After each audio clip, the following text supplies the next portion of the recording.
Alright, here we are. This is the way that we're going to do the load development for the 300 short mag. I do this method for everything, like I said in the previous video when I was at the bench. I don't have a target up, so I'm just shooting at a berm is all I'm doing.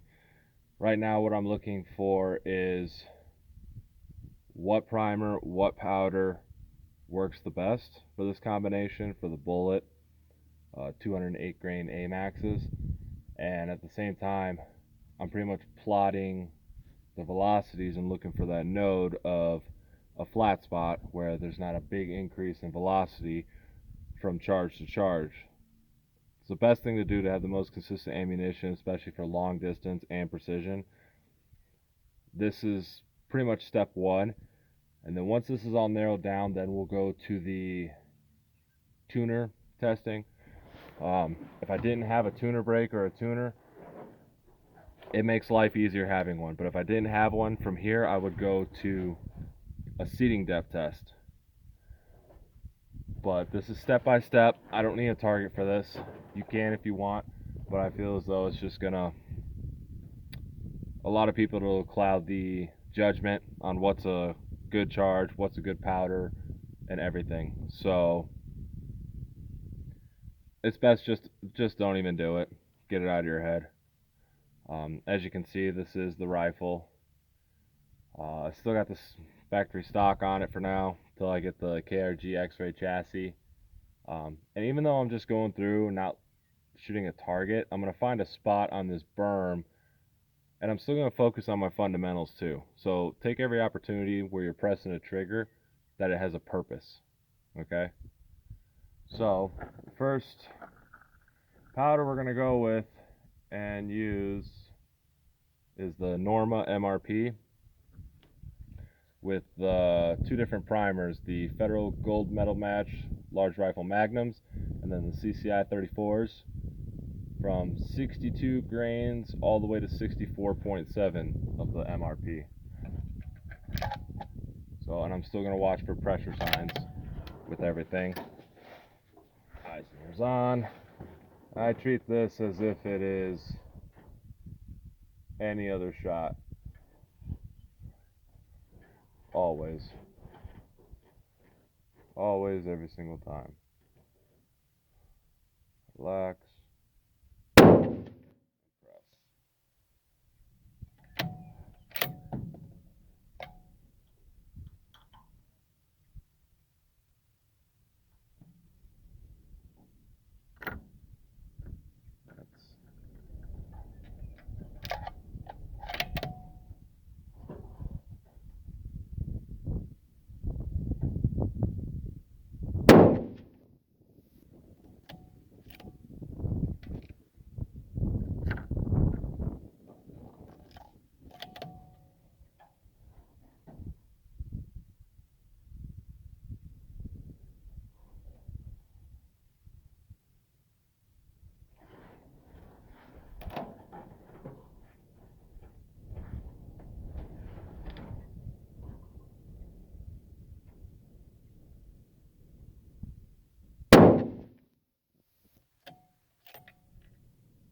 Name of the game. Yeah, I'm just kind of rolling through the punches a little bit, but it's all about the consistency. That's all it is.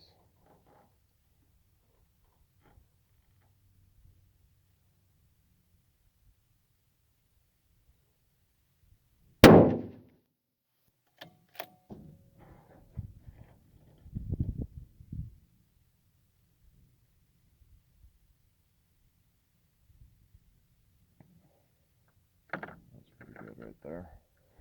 So I kind of have a goal. I'm going through this. Trying another one.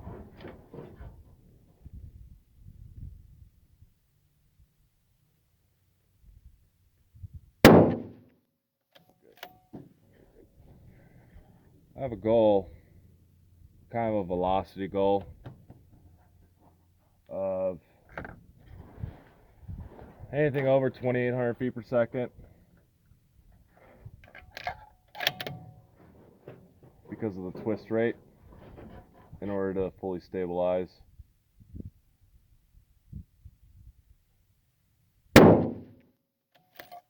So that's another thing we'll get into, is a formula for finding the twist rate that's ideal for whatever round you're shooting.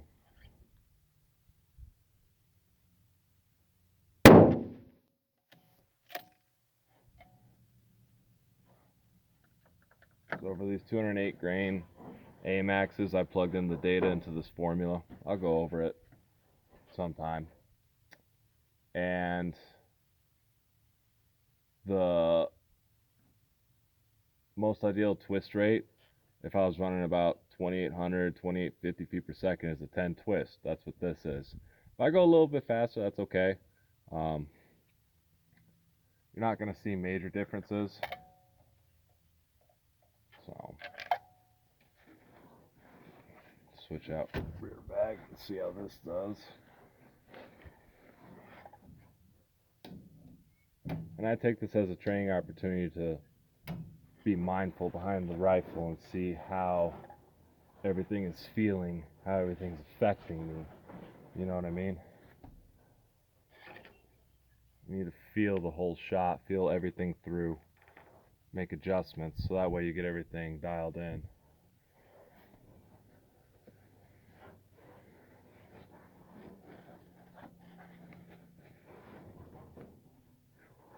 It's warm out, so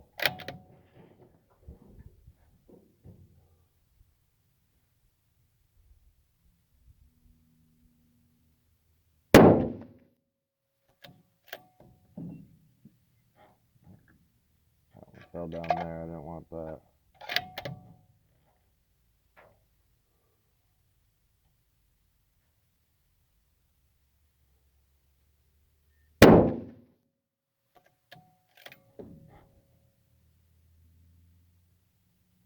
Good. So I'm gonna let it cool down for a little bit now. Write down this data. Get back right back to it with you once I'm done with the second test too, and let you know what I find. All right.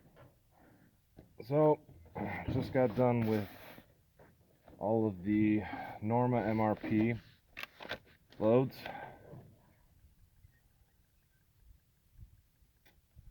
So I had 10 shots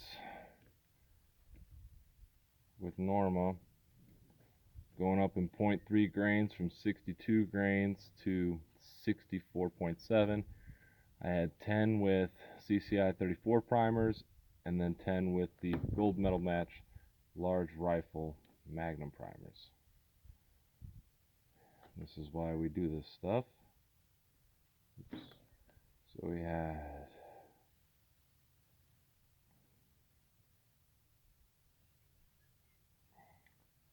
I think this kind of supports a theory a little bit with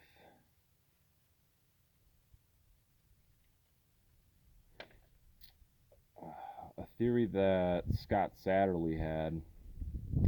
He pretty much created the Satterlee low development method by going up in 0.2, 0.3 grain increments, pretty much doing the velocity node. So it was pretty much a modified version of a ladder test. So he believes that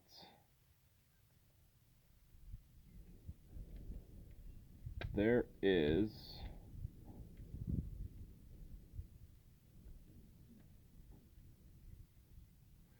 the nodes are pretty much in a certain velocity range.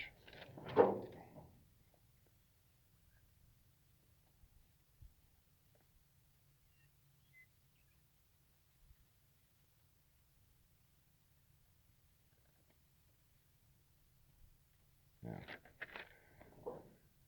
So needless to say, I definitely see a difference with primers so far. CCI 34s, our lowest velocity was 2691 and our highest velocity was 2839. The gold medal match magnums, our lowest velocity was 2740 and our highest was 2849. It looks like I'm starting to get into another node at the higher end of the powder charge. My last two shots, there was a 10 FPS difference increase, which is good. That's a good one. That's 64.4 to 64.7. There's a 10 foot per second increase, which I might be going into another node. I'll have to look back and see based on what the 4350 does and when the test is done. I actually found 3 nodes with the gold medal match and only 1 with the CCI 34s. The first node was at the very beginning, 62.0 to 62.6. I had a 6 foot per second spread. So it went from 2740 as the lowest one, and the highest one was 2746. It's a very good velocity node. The next one was from 63.5 grains to 64.1. That one was about 16 foot per second. The lowest was 2810 and the highest was 2826. And then the middle was 2814. And like I said, the last part was 64.4, 64.7. It was 10 foot per second. So that's looking promising, actually. Like I said, with how these factory rounds acted when I shot them from this gun, they were showing pressure signs. I'm probably gonna get some unfired brass and kind of redo it maybe. But since all this brass has the same characteristics, this gives me an idea. So if I get the new brass, I can go ahead and run another ladder with whatever powder and primer I so choose. I might go back and do it again with better brass that isn't showing pressure signs, and might do the Norma with the gold medal match large rifle magnums again, but I might let my top end be a little bit more of a charge because I'm not really showing pressure signs. I might go a little bit more just to see if I have a note at that top end, which would be really, really good for hunting big game with this 208 grain bullet. So now we're gonna take a break. Rifles, it's pretty hot. It's pretty common with short mags. So I'll give it a break.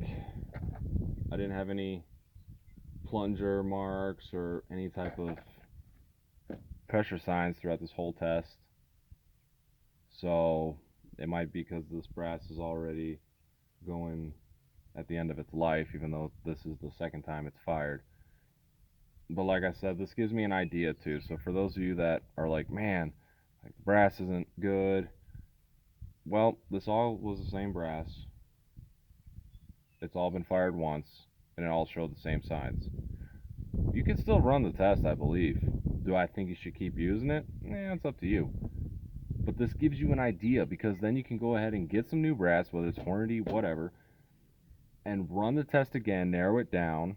You already have notes on where you believe the velocity node is and where you're looking at for your powder charge. Run it again. See if it shows the same.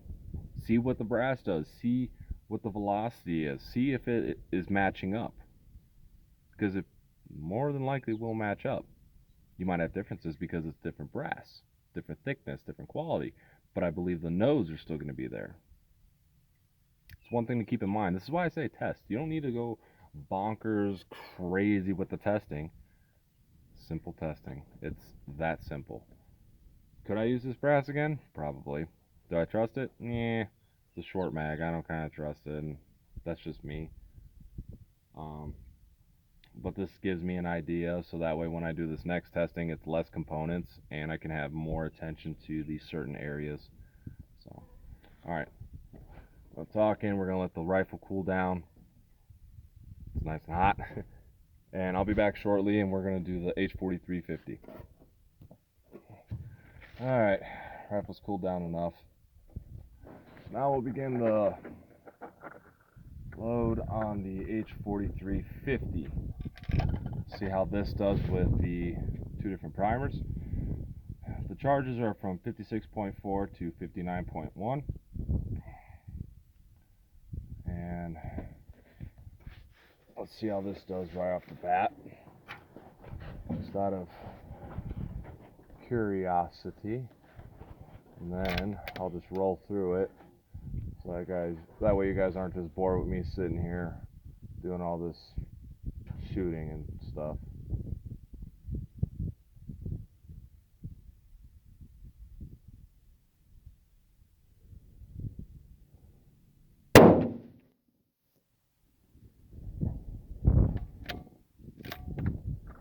Okay. First impression, first shot, 26.64. We'll see how this does. It might speed up. The thing with these charges and the powders is the Norma is pretty much at maximum case capacity already. This is not near max capacity. The max charge on it still has room, and it's not a compressed charge for H4350. So that's why I'm going to be kind of leaning towards it, but I didn't know if the Norma, despite being at max case capacity, would have better results for spread and velocity. See another one. Starting off with the CCI 34s.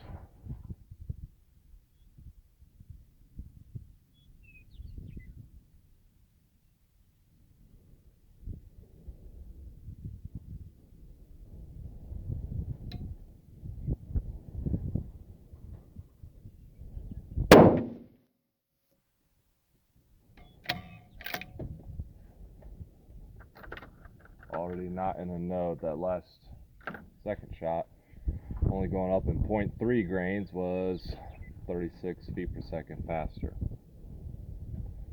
We'll see. Let me run through these and I'll let you know. Alrighty, just got done with the CCI 34 H4350s. We had a pretty big extreme spread from 26.64 to 27.91. I'm still about a grain and a half from max charge, but like I said, with how this factory ammunition acted, I didn't want to test it, but this confirms that there was something up with that factory ammunition, it being hot, which is a good thing. Nodes, on the other hand, I think I have one so far. That's definitely one. From 57.6 to 58.2. Then I have a really small one between 0.3 grains, which I don't care about. I want at least 3 different charges, so I want 0.8 grains of validation for a node. I can add more powder, so I think 4350 might be promising. They say it's more temp stable. It's really hot. Down at the end, though, I have another node at the end, too. This is interesting. So I have, my last 3 shots were 2790, 2784, and 2791. That's very promising, actually, right there. So you're looking at 7 foot per second. And some of these powders I've noticed will have better nodes where the spread is in the single digits or in the teens in the lower half of the charge, and then other powders will have it at the higher end of the charge where it's more compressed. So that's actually very promising. I like that. Yeah, 7 foot per second difference between 0.6 grains. Yeah, that's good enough for now. Just gonna finish letting this cool down. Move on to the federal primers. See what happens. And see, this is all part of it too. And it's not over too, because when I'm done, then I'll be cleaning the gun. I constantly clean them, constantly. That's part of consistency. Not only consistency in your fundamentals of marksmanship, but in maintenance of the firearm and your reloading. Consistency. Because guess what? It's going to equal accuracy. As long as you're consistent behind the gun and everything else you do is consistent, there you go. Consistency is everything. Don't be afraid to try new things, but see if it works and then incorporate it to being consistent. Don't constantly change things up in the middle out of nowhere and you have no data to prove it. But that's pretty good so far. I'll definitely be revisiting that. The CCI 34s with 4350, I'll be putting more powder in it. I'm not near max. So I'll revisit that for sure. And I got just 10 more left to do, and that's the Federals. Granted, it's a lower, it's to be expected. That's a lower velocity, but two things to account for. I'm not near max. It's not low by much. It's really not. And two, the powder's different. 4350 is a faster burning powder than MRP. MRP is near max charge. It's full case capacity pretty much. The 4350 is not near max charge or compressed or any of that yet. I just didn't know. So that's why I was taking precautions.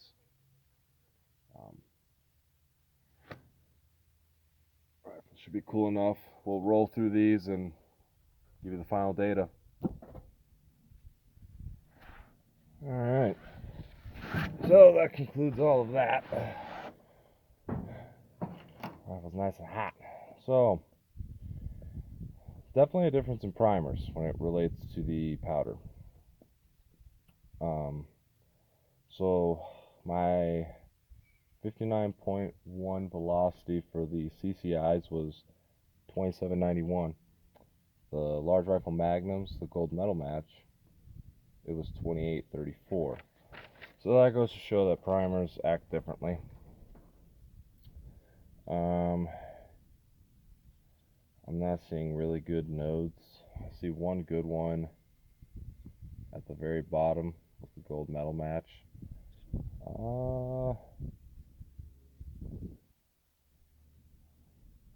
Possibly one at the high end. Possibly.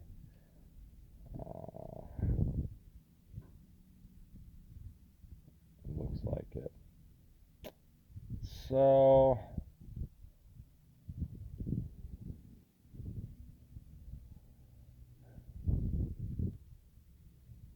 gold medal match I'm not too impressed with when it comes to the H4350, but it performed very well with the Norma MRP.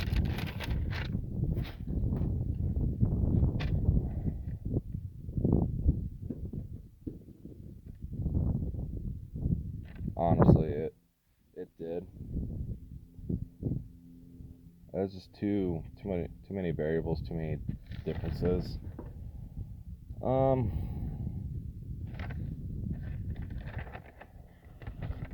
have to go again and see. I'll have to get I'll probably grab some Hornady brass tomorrow. Sorry, I'm not saying much. I'm just thinking because this is where the tough decision comes into play because I have to weigh out my options. I might not even go back and do Norma because of it being already a compressed charge and case capacity. So I can't really go higher in charge because it already is compressed. I could, but do I really want to? The H4350 is showing some really good promise with the CCI 34 primers, and I'm not at case capacity yet. It's showing right around the minimum velocity I want. I would like to get as high of a velocity as I can with this because it's going to be for big game long range hunting primarily. Because it's already right there at my minimum velocity and I still have more room, and it's very consistent already too. So I think that's what I'll be doing here on the next part of this 300 short mag build and load development.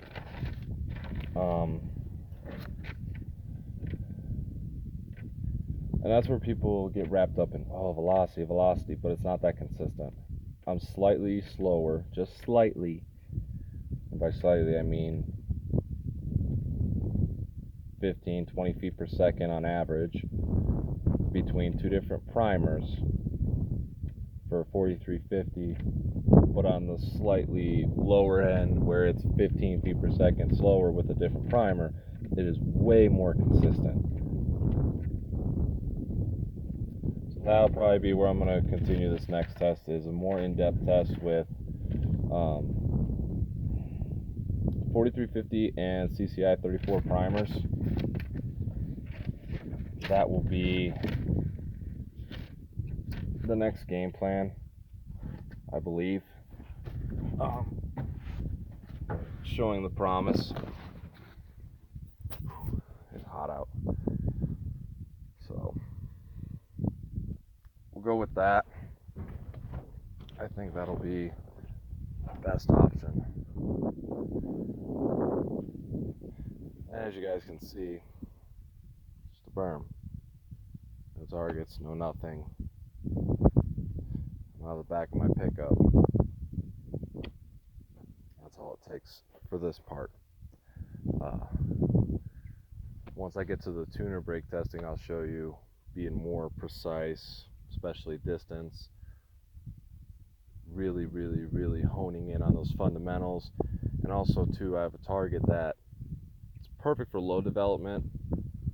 I don't necessarily do OCW, but it also has a scope tracking grid on it actually too. So I'll be utilizing that once I am all done with my powder charge, primer, and tuner brake setting, because once that's done, I have a very good, accurate, precise load.